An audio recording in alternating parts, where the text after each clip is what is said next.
বিকেল কিংবা সন্ধ্যার নাস্তায় যদি গরম গরম কিছু ভাজাভুজি থাকে তাহলে সন্ধ্যাটা একদম জমে যায়।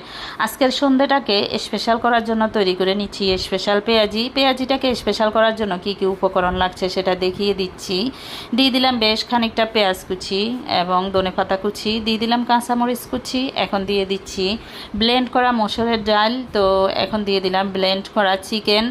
আসলে এই স্পেশাল পেঁয়াজির সিক্রেটটাই হচ্ছে চিকেন। এখন চিকেনটা রেডি করেছি আদা রসুন গোলমরিচের গুঁড়া পরিমাণ মতো লবণ দিয়ে সিদ্ধ করে ব্লেন্ড করে নিয়েছি। এখানে দিয়ে দিলাম পরিমাণ মতো লবণ, পরিমাণ মতো হলুদের গুঁড়া, পরিমাণ মতো ধনে গুঁড়া এবং দিয়ে দিলাম একটু গরম মশলা, যেহেতু চিকেন আছে।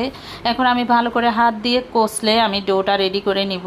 তো অলরেডি আমার ডোটা ভালো করে মাখানো হয়ে গেছে। এখন আমি গোল গোল পেঁয়াজির মতো শেপ দিয়ে সবগুলোকে গরম তেলের মধ্যে দিয়ে দিব গাইস। তো আসলে বিকেল হলে এরকম মুসমুসে ভাজাভুজি কিছু থাকলে কিন্তু অনেক ভালো লাগে, কারণ সন্ধ্যার নাস্তায় এই সমস্ত নাস্তা খেতে অনেকেই পছন্দ করে। কথা বলতে বলতে কিন্তু এদিকে আমার সবগুলা পেঁয়াজি বাজার শেষ গাইস।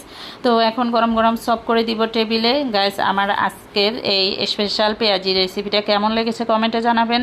রেসিপিটি ভালো লাগলে অবশ্যই শেয়ার করে দিবেন।